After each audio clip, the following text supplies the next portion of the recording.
ආයිබෝවන් දරුවනි මම මීට පෙර ඔයාලා සමග සාකච්ඡා කරපු වීඩියෝ එකකින් මම ඔයාලට පැහැදිලි කරලා දුන්නා මෙන්න මේ කුඩා ව්‍යාපාරයක් කියන්නේ මොකක්ද කියලා. ඒතර එතින් අපි පැහැදිලි කරගත්තා කුඩා ව්‍යාපාරයක් කියන්නේ මොකක්ද කියලා.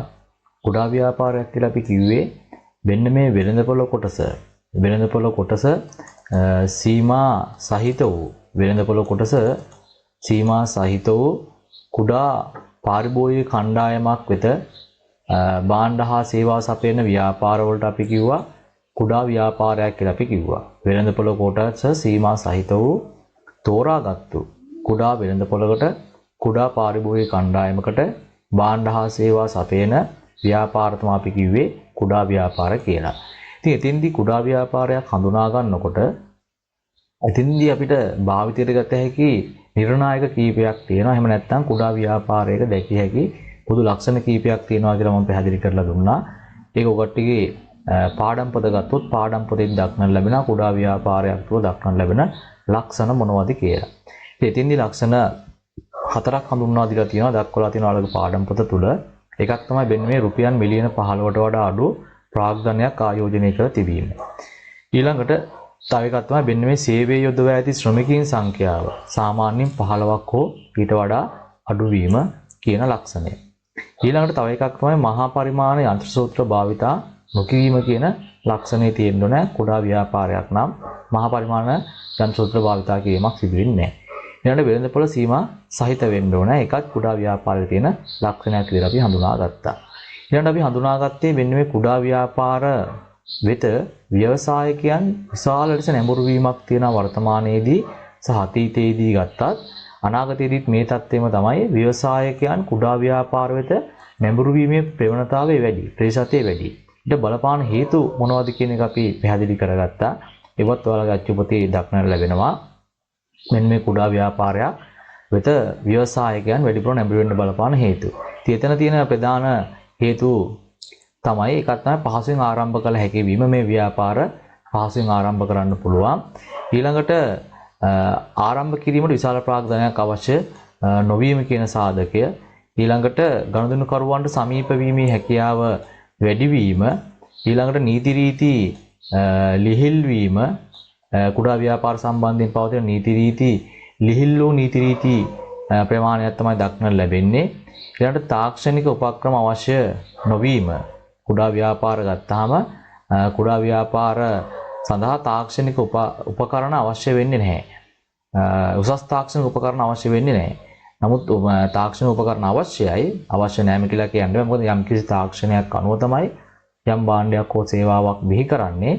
ඉතින් එතෙන්දී තාක්ෂණික උපකරණ අවශ්‍ය වුණාට තාක්ෂණික උපක්‍රමත් අවශ්‍ය වුණාට උසස් මට්ටමේ තියෙන තාක්ෂණික උපකරණ හෝ උපක්‍රම අවශ්‍යතාවයක් නැහැ කුඩා ව්‍යාපාරවලදී.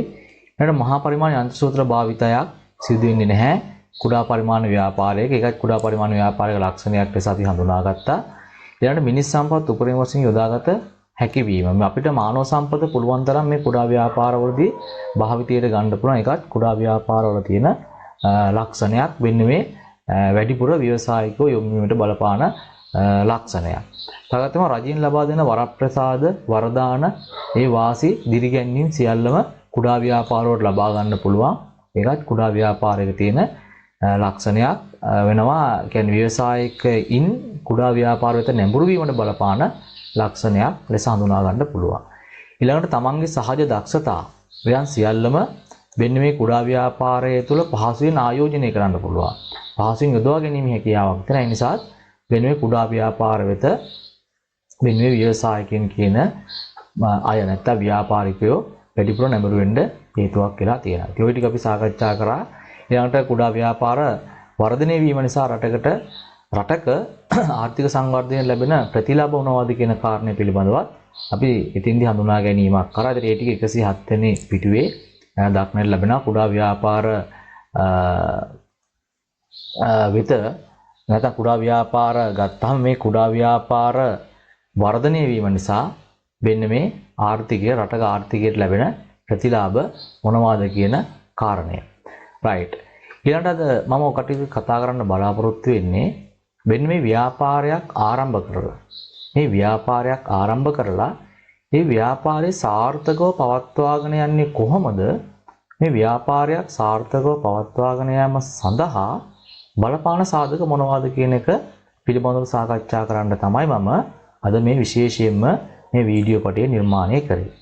ඉතින් මෙන්න මේ ව්‍යාපාරයක් ආරම්භ කරලා විශේෂයෙන්ම කුඩා ව්‍යාපාරිකයෙක් ගත්තොත් එහෙම මේ කුඩා ව්‍යාපාරිකයෙක් මේ ව්‍යාපාරයක් ආරම්භ කරලා ඒක සාර්ථකව පවත්වාගෙන යාම සඳහා බලපාන සාධක මොනවද කියන එක අපි හඳුනා ගන්න ඕනේ. ඉතින් මෙතෙන්දී කුඩා ව්‍යාපාරයක් ගැනම කියනවාට වඩා මහා පරිමාණ ව්‍යාපාරිකින්ටත් මේ කරුණු කාරණා ගොඩක් වැදගත් වෙනවා ව්‍යාපාරයක් ආරම්භ කළා සාර්ථකව පවත්වාගෙන යාම සඳහා.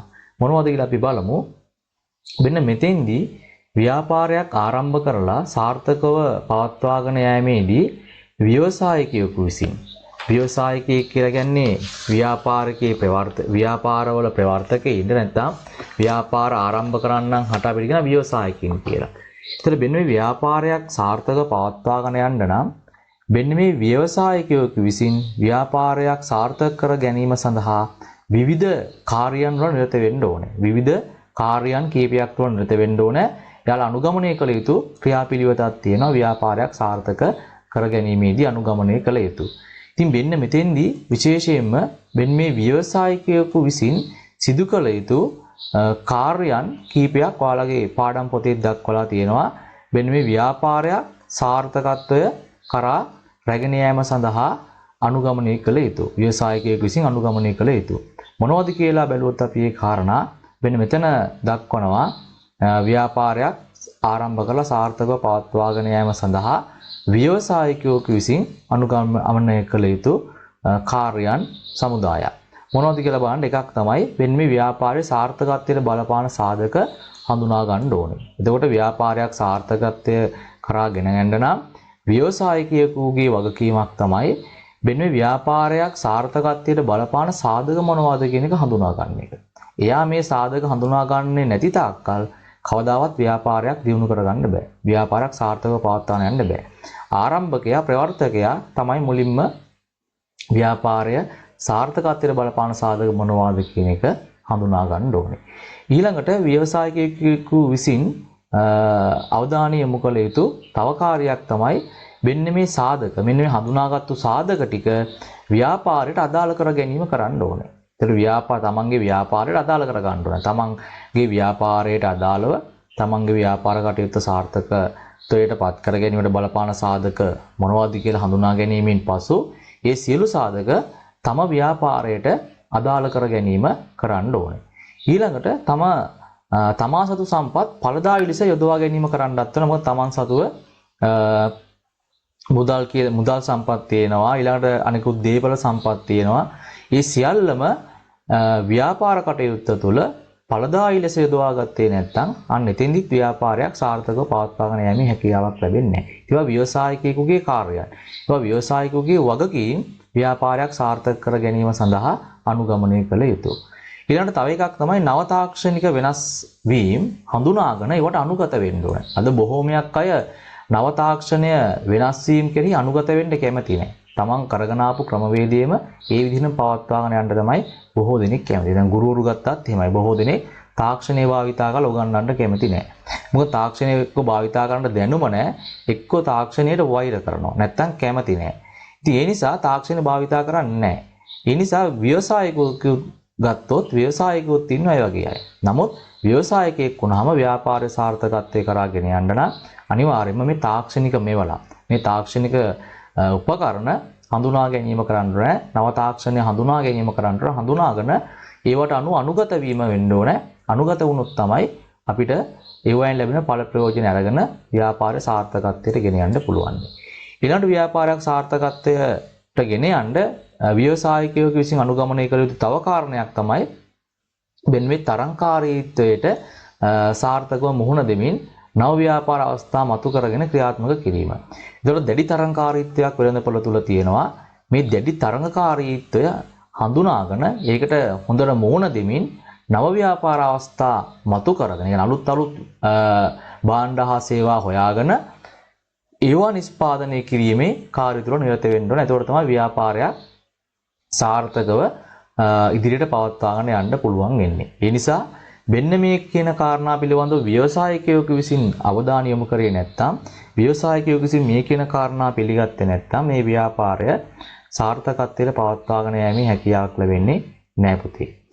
ඒ නිසා අනිවාර්යයෙන් මේ කාර්යයන් මනා ලෙස අවබෝධ කරගෙන ව්‍යාපාර කටයුත්ත පවත්වාගෙන යන ඕනම ව්‍යවසායිකයෙකුට ඒ ව්‍යාපාරය ඉතා දියුණු පත්වයට පත් කරගන්න පුළුවන්. හැබැයි මේ කාර්යයන් මනා ලෙස අවබෝධ කර නොගෙන ව්‍යවසායකින් ව්‍යාපාර කටයුතු වල නිරත වෙනවා නම් අන්නේ ව්‍යාපාර අසාර්ථක වීමට තියෙන ඉඩකඩ බොහෝ දුරට වැඩි. අද වර්තමානයේ බොහෝ ව්‍යාපාර කටයුතු අපි දකිනවා ඔබ ප්‍රදේශයේත් ඇති සමහර ව්‍යාපාරිකයෝ ව්‍යවසායිකයෝ ව්‍යාපාර ආරම්භ කරනවා. ආරම්භ කරලා ටික කාලයකින් මේ ව්‍යාපාරය වහලා දානවා. ඉතින් ඊට හේතුව තමයි මෙන්න මේ කාර්යයන් පිළිබඳව ඔවුන්ට තියෙන අනාවෝදය. මේ කාරණා පිළිබඳව ඔවුන් අධ්‍යයනය කරනවා නම් මේ කාරණා පිළිබඳව ඒ කට්ටිය නිතරම ගවේෂණයේ යෙදෙනවා නම් මේවා අනුගමනය කරනවා නම් මේ ව්‍යාපාරයේ සාර්ථකත්වයේ කරා ගෙන යෑමේ හැකියාවක් තියෙනවා. ඉතින් පුතේ දුවේ පුතේ මෙන්න මේ ව්‍යවසායකයෙක් ව්‍යාපාර සාර්ථක කර ගැනීම සඳහා ව්‍යවසායකයෙකු විසින් සිදු කළ යුතු විවිධ කාර්යයන් පිළිබඳව තමයි මම ඔය පැහැදිලි කරේ. ව්‍යවසායකයෙක් කළ යුතු කාර්යයන් පිළිබඳව. ඊළඟට අපි බලමු ව්‍යාපාරයක් සාර්ථකත්වයේ කෙරෙහි බලපාන සාධක මොනවාද කියලා. ව්‍යාපාරයක සාර්ථකත්වයේ කෙරෙහි බලපාන සාධක මොනවාද කියලා. ව්‍යාපාරයක සාර්ථකත්වයේ කෙරෙහි බලපාන සාධක කිව්වහම මෙන්න මේ ව්‍යාපාරයක සාර්ථකත්වයේ කෙරෙහි බලපාන සාධක ගොඩක් අපිට හඳුනා ගන්න පුළුවන්. ඒක එකක් දෙකක් කියලා නෙමෙයි. ව්‍යාපාරයක් සාර්ථක වීම කෙරෙහි බලපාන සාධක ගොඩක් අපිට හඳුනා ගන්න පුළුවන්.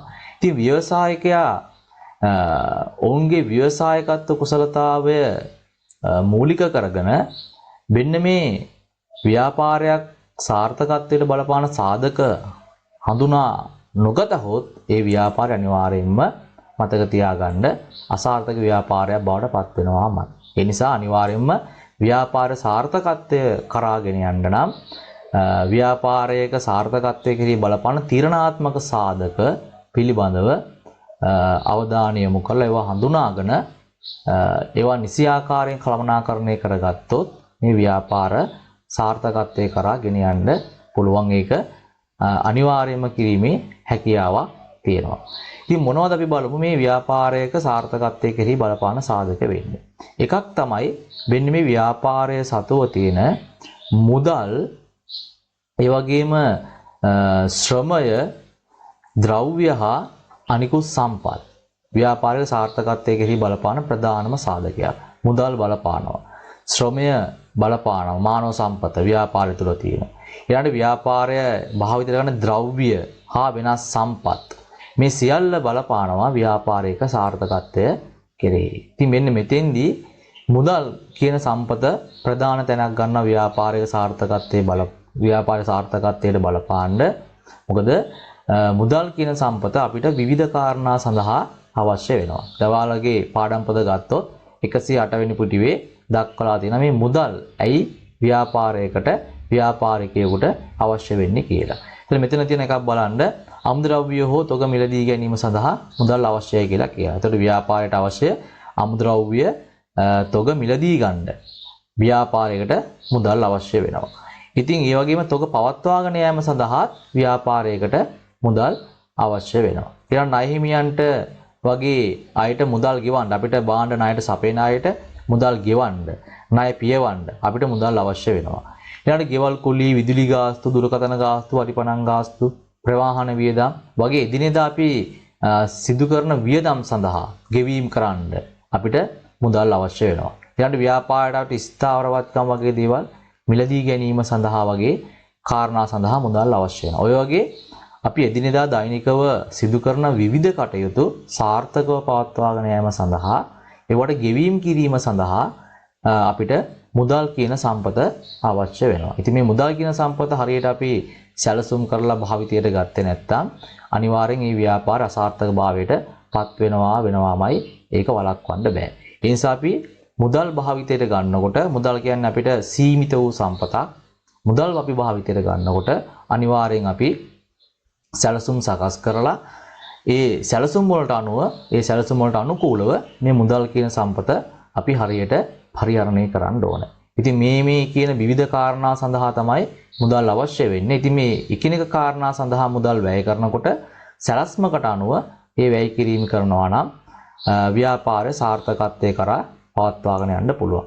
එහෙම නැතු වුණොත් ව්‍යාපාරයට අනවශ්‍ය වේදන් නිර්මාණය වෙලා මේ ව්‍යාපාරය අසාර්ථක ව්‍යාපාරයක් බවට පරිවර්තනය වීමේ හැකියාවක් තියෙනවා. ඉතින් ඒක වළක්වා ගන්න පුළුවන් අපි නිසියාකාරව නිසි කලට මෙන්න මේ ඇස්තමීන්තු සකස් කරලා ඒ ඇස්තමීන්තු වලට අනුකූලව අපි මුදල් වැය කිරීම කරවුවොත්. ඒ වගේම තමයි මුදල් උපයා ගන්නකොටත් අපිට අවශ්‍ය අරමුදල් සපයා ගන්නකොටත් සපයා ගැනීමත් අවශ්‍යතාවය සඳහා පමණක් අපි අරමුදල් සපයා ගන්නවා. එහෙම නැතුනොත් මේ අරමුදල් අනිසි භාවිතයක් සිදු වෙලා මෙතින්දී ව්‍යාපාරයට අහිතකර වූ බලපෑමක් ඇති වෙන්න පුළුවන්. ඒ නිසා මුදල් වැය කරනවා වගේම මුදල් කියන සම්පත සපයා ගන්නකොට අපි සැලැස්මකට අනුව තමයි ඒවා සිදු කරන්න ඕනේ. එහෙම නැතුනොත් අනිවාර්යයෙන්ම ව්‍යාපාරය අසාර්ථක වීමේ හැකියාවක් තියෙනවා.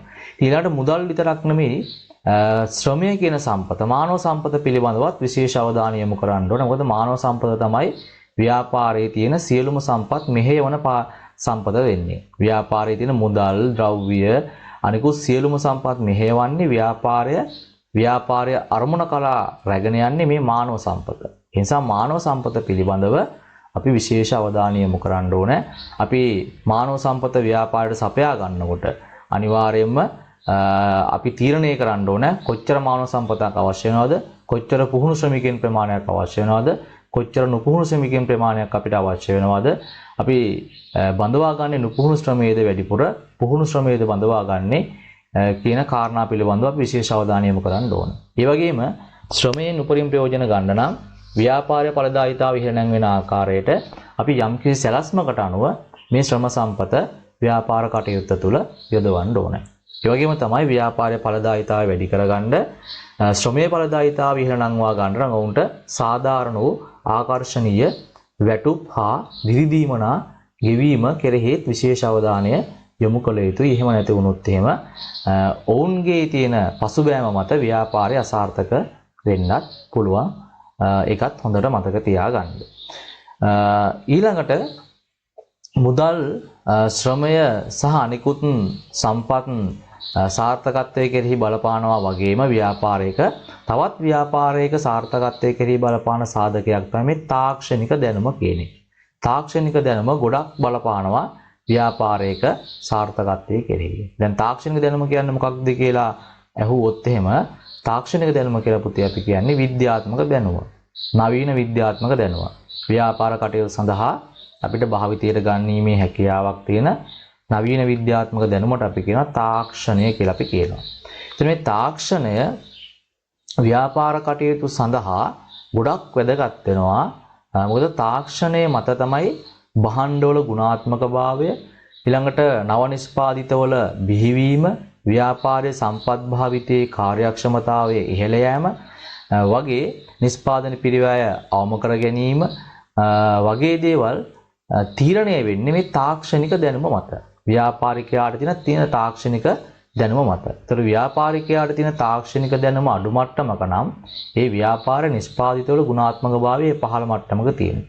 නිමාව පහළ මට්ටමක තියෙන නිමාව ගත්තොත් එහෙම හොඳ නිමාවක් අපිට හඳුනා ගන්න හම්බෙන්නේ නැහැ. එවැනි ව්‍යාපාරයක භාණ්ඩ හෝ සේවාවල නිෂ්පාදන පිරිවැය විශාල අගයක් ගන්නවා. අපතේ යන් එහෙම විශාල අගයක් ගන්නවා. ඒ හරහා නිෂ්පාදන පිරිවැය ඉහළ අගයක් ගන්නවා මේ තාක්ෂණික දැනුමේ තියෙන මදභාවය නිසා.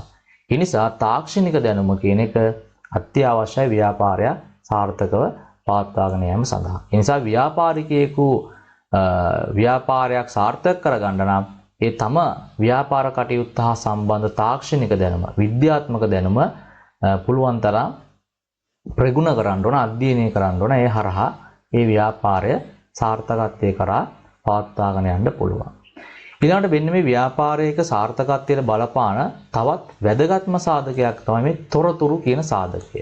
තොරතුරු කියන සාධකයත් ව්‍යාපාරයක සාර්ථකත්වයට ගොඩාක් අපිට වැදගත් වෙනවා. මොකද තොරතුරු මත තමයි ව්‍යාපාරිකයා තීරණ ගන්න.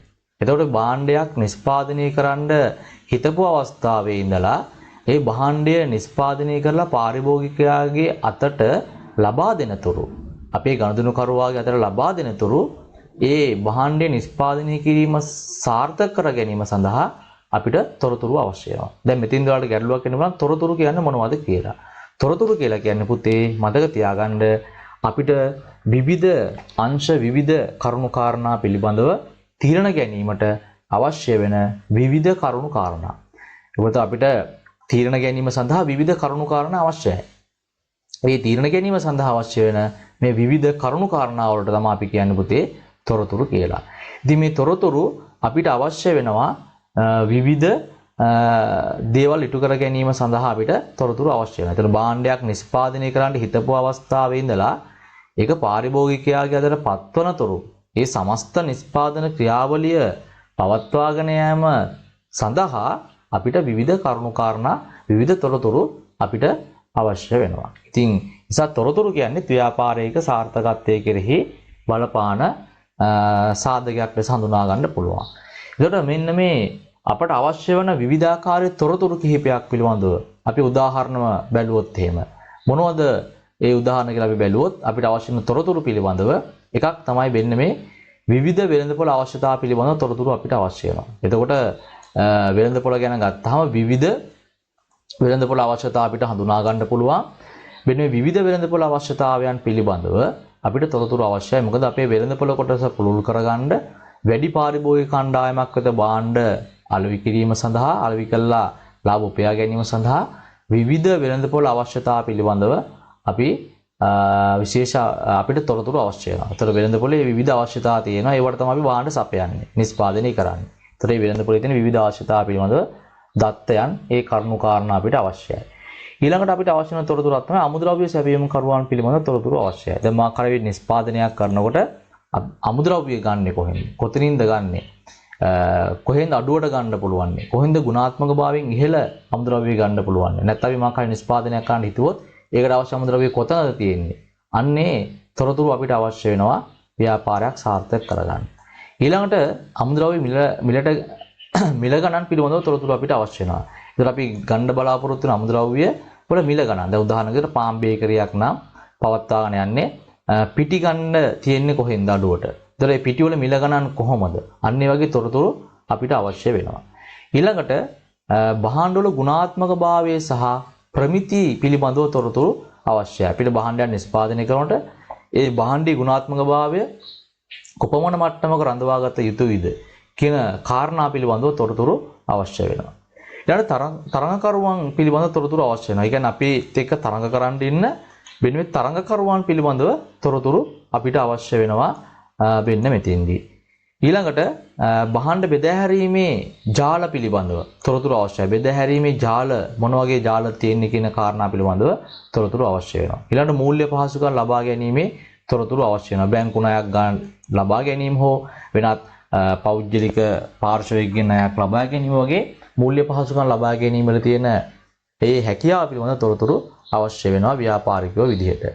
ඊළඟට අලෙවි පහසුකම් සපයන ආයතන පිළිබඳව තොරතුරු අවශ්‍ය වෙනවා. ඊට අමතරව අලෙවි ප්‍රවර්ධනය ප්‍රචාරණ ක්‍රම පිළිබඳ තොරතුරු. අලෙවි ප්‍රවර්ධන උපාය මාර්ග කියලා කියන්නේ ප්‍රචාරණකම.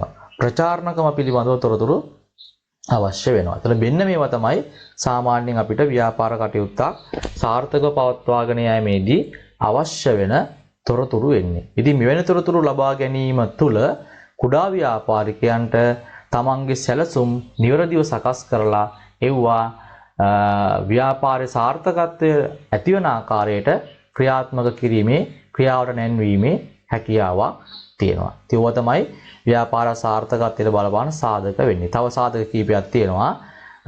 අපි කතා කරේ තොරතුරු ගැන. ඊළඟට අනිකුත් සාධකය තමයි ව්‍යාපාර සාර්ථක වෙන්න බලපාන තව සාධකයක් තමයි වෙළඳපොළ කියන එක. වෙළඳපොළක් කියන එක අනිවාර්යයෙන්ම ව්‍යාපාරයක් සාර්ථක කරගන්න බලපාන තවත් සාධකයක් දරුවෝ. වෙළඳපොළක් කියලා කියන්නේ මොකක්ද කියලා අපි බැලුවොත් ඔයාලගේ පාඩම් පොතේ තියෙන වෙළඳපොළක් කියන්නේ මොකක්ද කියලා. වෙළඳපොළක් කියලා කියන්නේ බලන්න පුතේ මෙතන මේ කියනවා යම් නිෂ්පාදිතයක් මිලදී ගැනීමට කැමැත්තක් හා හැකියාවක් ඇති ගනුදෙනුකරුවන් සමූහයකි කියලා කියනවා. එහෙනම් වෙළඳපොළක් කියන්නේ මොකක්ද? මොකක් හරි අපි නිෂ්පාදනය කරන භාණ්ඩයක් එහෙම නැත්නම් සේවාවක් මිලදී ගැනීමට කැමැත්තක් තියෙන. අපි නිෂ්පාදනය කරන භාණ්ඩය හෝ සේවා මිලදී ගැනීමට කැමැත්තක් තියෙන, ඒ වගේම හැකියාවක් ඇති. හැකියාව කියලා කියන්නේ ආදායමක් තියෙන්න ඕන. කැමැත්තක් තිබ්බට විතරක් මදි, උවමනාවක් තිබ්බට මදි, මිලදී ගන්න ආදායමක් තියෙන්න ඕන. ඉතින් මෙන්න මේ නිෂ්පාදනය කරන භාණ්ඩය හෝ සේවාව මිලදී ගන්න කැමැත්තක් හා හැකියාවක් තියෙන, ආදායමක් තියෙන ගනුදෙනුකරුවන් සමූහයකට, ගනුදෙනුකරුවන්ගේ එකතුවකට තමයි අපි කියන්නේ වෙළඳ පොලක් කියලා අපි කියන්නේ. ඉතින් වෙළඳ පොල කියන එක භෞතිකවම තියෙන්න ඕනේ නැහැ. දැන් කඩපිලක් ගත්තොත් ඒක වෙළඳ පොලක් තමයි. හැබැයි ඒක වෙළඳ පොල එක කොටසක්, එක ස්වරූපයක් විතරයි.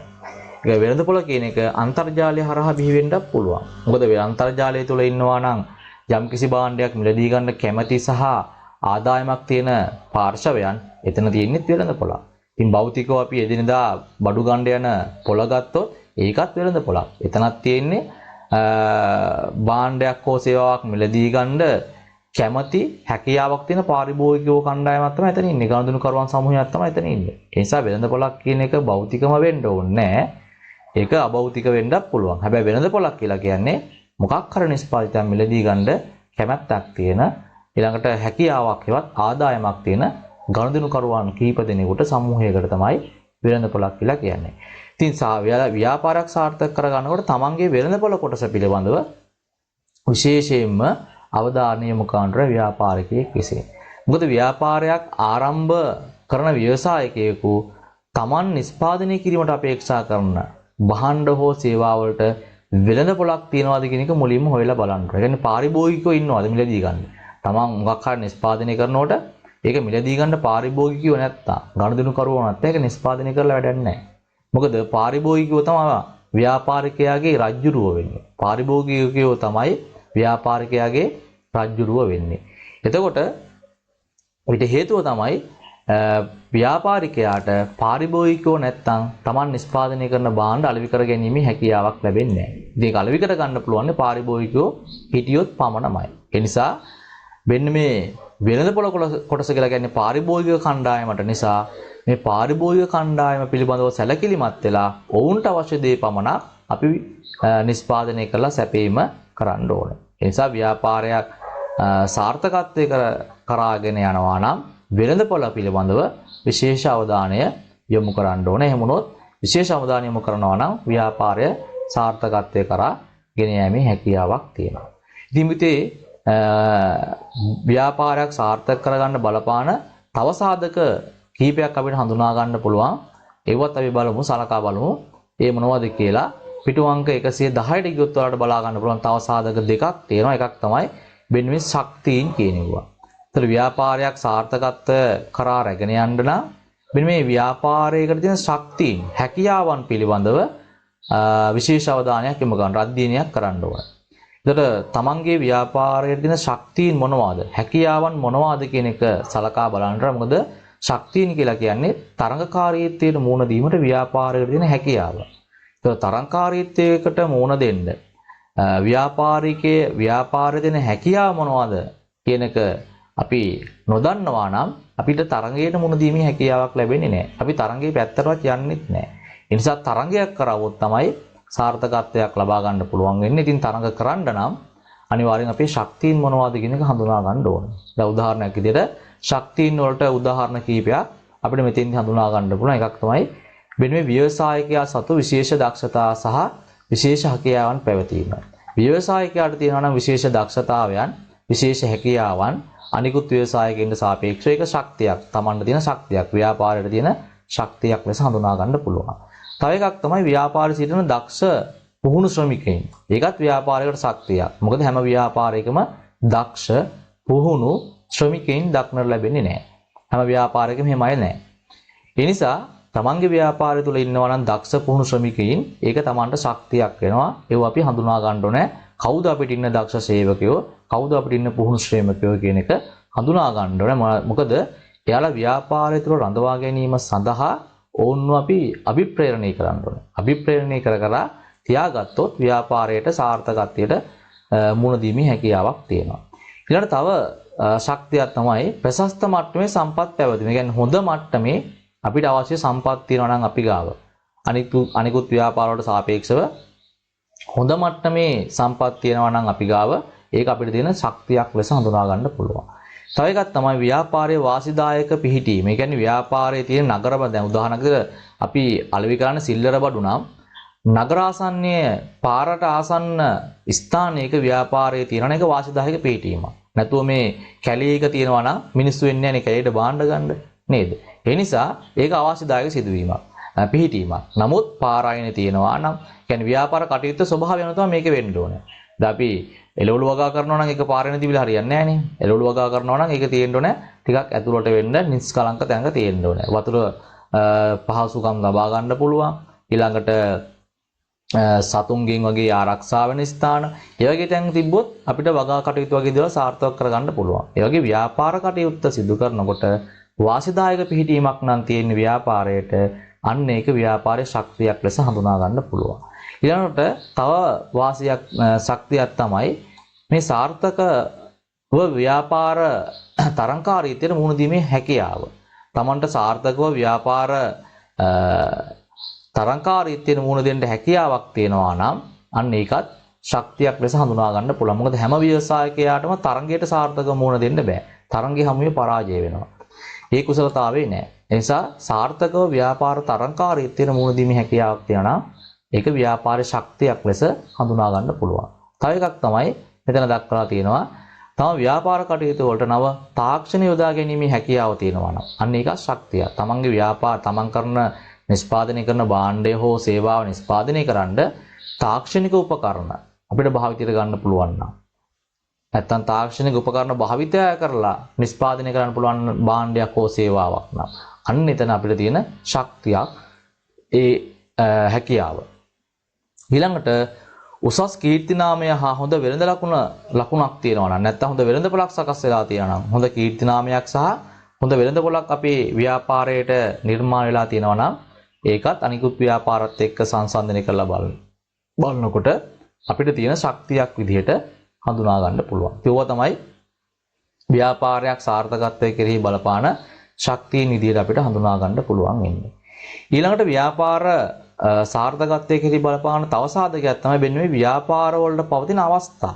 ව්‍යාපාර වලට පවතින අවස්ථා අපිට හඳුනා ගන්න පුළුවන්. වෙන්නේ මේ ව්‍යාපාරයක් සාර්ථකත්වයේ කෙරෙහි බලපාන සාධකයක් විදිහට. මොනවද අවස්ථා කියලා අපි කියන්නේ? අවස්ථා කියලා පුතේ මෙතෙන් අපි කියන්නේ වෙන්න මේ බාහිර පරිසරය තුළ ව්‍යාපාරය ගත්තොත් ව්‍යාපාරයට බාහිර පරිසරය තුළ තියෙන යම් වාසිදායක තත්වයන් අපි කියන අවස්ථා කියලා.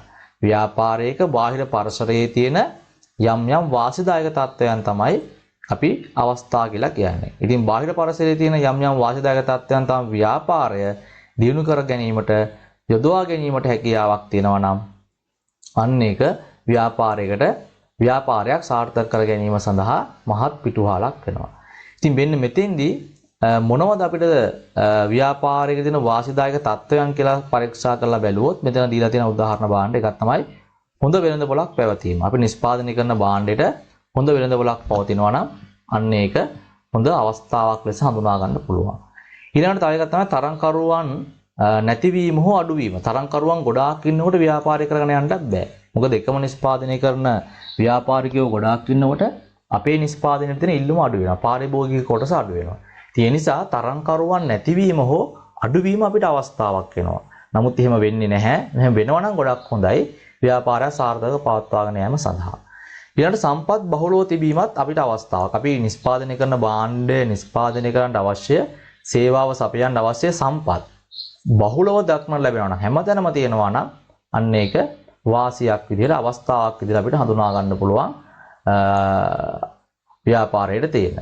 ඊළඟට පුහුණු ශ්‍රමයක් තියෙනවා නම් පුහුණු ශ්‍රමය ඕන තරම් අපිට හොයාගන්න පුළුවන් නම් අපි කරන නිෂ්පාදනයට අදාළව ව්‍යාපාර කටයුත්තට අදාළව ඒකත් අපිට තියෙන අවස්ථාවක් විදිහට ගන්න පුළුවන්.